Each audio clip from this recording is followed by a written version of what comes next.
Porto União celebra um ano de reconhecimento do ofício de benzer como um patrimônio imaterial aqui na nossa cidade. Mas afinal, o que é patrimônio imaterial? Qual que é a diferença de patrimônio material e imaterial e como que essa lei reconhece esse ofício aqui na nossa região? Então, André, acho que essa é uma questão bem importante, né, da gente contextualizar um pouco. Quando nós falamos em patrimônio, nós estamos falando de uma palavra que tem a sua origem no latim, vem de pater, que quer dizer pai. Então, na essência, quando nós estamos falando de patrimônio, nós estamos falando de algo que é herança, né? A herança que um pai deixa para o seu filho. Então, patrimônio nada mais é do que aquilo que nós recebemos em herança. O patrimônio ele pode ser dividido em patrimônio material e patrimônio imaterial. Quando nós falamos em patrimônio material, nós estamos falando daqueles bens culturais que são tangíveis ou que são palpáveis, né? Pode ser uma edificação, pode ser uma cidade histórica, pode ser um sítio arqueológico, podem ser objetos também que fazem referência a uma comunidade, a uma sociedade. Aquilo que uma sociedade entende como importante de ser preservado para as futuras gerações. Quando nós falamos em patrimônio imaterial, nós estamos falando daqueles bens que não são palpáveis, né? Eles são marcados pela imaterialidade. Aqui nós poderíamos pensar nas celebrações, nos rituais, nas festas, nos lugares, né? Lugares também podem ser entendidos como patrimônios. O próprio parque João Maria, aqui no município de Porto União, pode ser entendido como um patrimônio, né? Porque ele é um lugar que faz referência à coletividade, né? Um espaço sagrado, um espaço de acolhimento, né? Um espaço de movimento das pessoas. E também, né, podemos falar de patrimônio material como os saberes, né? Os conhecimentos, aquilo que a gente chama de saber fazer. E é nessa categoria, justamente, que o município de Porto União reconheceu, no ano de 2025, o ofício das benzedeiras e dos benzedores como patrimônio imaterial, né, do município. A lei que foi institucionalizada há um ano atrás, né, no ano de 2025, que oficializou, né, o ofício das benzedeiras como um patrimônio. Esse é um passo, André, bastante importante, né? O município deu um passo histórico, o município deu um passo bastante importante, porque a partir da lei nós conseguimos criar estratégias para salvaguardar esse patrimônio que é o ofício das benzedeiras.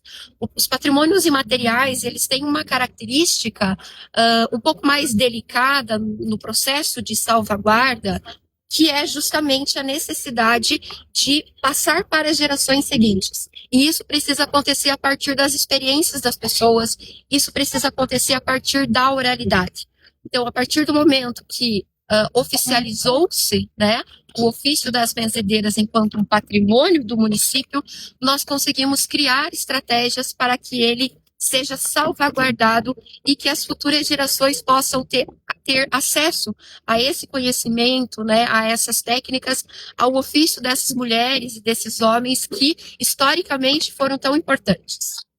Esse projeto já começou em 2021, a Roda das Benzedeiras, né? Começou em Orlando Vitória, e agora hoje está fazendo um ano que a gente conseguiu trazer para Porto União, né?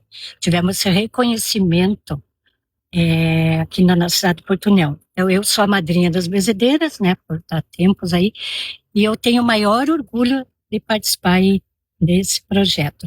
E até quero falar assim que todas também, para frente, gerações, não deixem acabar isso aí, né? E é muito importante até para a cultura, tanto de União da Vitória e Porto União, que é a divulgação aqui do Pocinho de São João Maria, né? Que já é um lugar abençoado, santo para muita gente, né? Então é um movimento que cada vez cresce e é uma gratidão enorme dentro da gente de ver tantas pessoas vindo buscar ajuda, né? E a gente tendo reconhecimento como benzedeiras. Então eu só tenho gratidão. Muita gente às vezes tem até sofre preconceito, a gente sofre preconceito às vezes, né, de dizer benzedeira, né, então todos eu acho assim, que não deve ter se sentir envergonhado, deve deixar vir o dom, né? Que isso aí a gente recebe um dom. Eu sempre digo assim, ser benzedeira não se aprende em livros, se tem esse dom, né? Então a importância de todo mundo quer vir, estão todos convidados para as próximas, que vai ter mais vezes, a gente faz aqui no Pocinho, né? Então não deixar acabar isso aí. E a gente sempre ter na mente da gente, eu sempre digo assim, Deus, ele é o melhor psicólogo. Só que às vezes é difícil acreditar nele porque a gente não vê, né? Então muitas pessoas passam até por depressão, mas conversar mais com Deus, procurar uma benzedeira, né? Procurar não ter essa vergonha ou um preconceito, porque a gente está aqui no mundo com essa missão só de ajudar as pessoas, né? E como eu falei, eu tenho o maior orgulho de me apresentar como benzedeira. A gente nunca desanimou por ter 3 pessoas, ter 4, nunca a gente desanimou. E hoje está essa proporção aí, né? Das pessoas perguntar, quando a gente anuncia o convite, ele já diz, vai ter os benzimentos, vocês vão estar lá, né? Todas vocês. Então começou uma coisinha tão pequena que agora é grandiosa, né? Então, e cada vez, assim, acredito que vai ser mais esse movimento. Já tivemos em Lapa, eu fui convidada, eu com a Chay, a gente teve um tempo atrás fazendo esse trabalho em Lapa, né?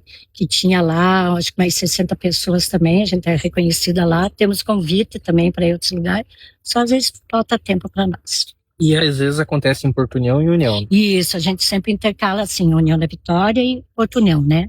Porque daí aqui em Porto União foi reconhecido agora, tanto que hoje está fazendo 1 ano, né?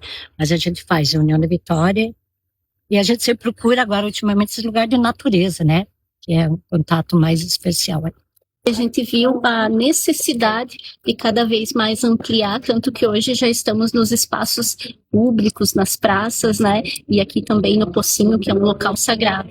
E a gente vem cada vez mais desenvolvendo esse trabalho justamente para que as pessoas olhem os benzimentos, além da perspectiva cultural e também espiritual, mas também pensando na linha da saúde, porque se a gente for olhar para o nosso passado, quem trabalhava com a parte de cura, quem fazia a manipulação das ervas, né?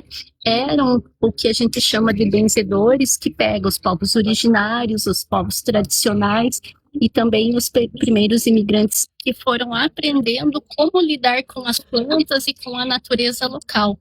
Então, a partir disso, quando a gente olha para o passado, a gente sabe que foram essas pessoas, os benzedores e benzedeiras, né, que faziam a cura, né, porque não existia médicos e farmácias aqui na nossa região. Então a gente também olha para isso, para essas pessoas, para nós, né, como curadores. Então a gente traz o olhar cultural, o olhar espiritual, mas também para a saúde das pessoas.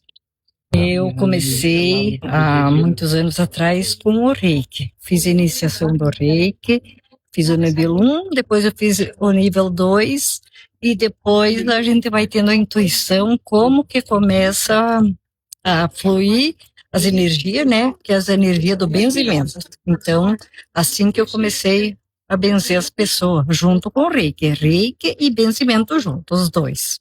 E já comprei a maca, já arrumei uma salinha lá para mim, e daí lá em casa, na minha casa mesmo, tem minha salinha, e lá eu atendo as pessoas da cidade, de fora, os parentes que vêm visitar parente aqui, né? Daí também eu atendo a semana toda, de segunda a segunda.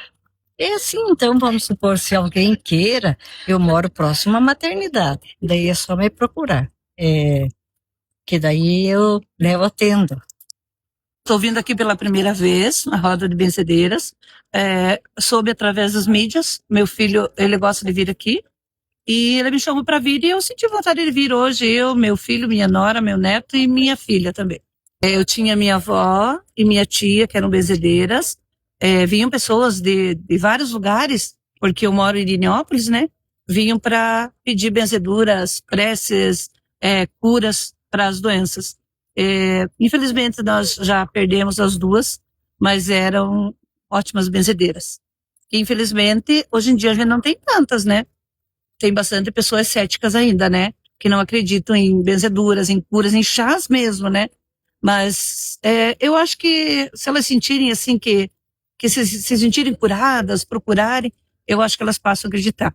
Porque eu já tive pessoas que eu conheço que não acreditavam e começaram a acreditar depois de verem uma cura, um chá, uma prece, uma benzedura.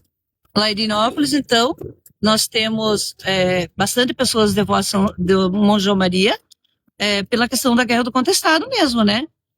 Temos na localidade de Bom Sossego a Gruta Santa Emídia, que é um espaço de prece, de agradecimento, de promessas de São João Maria.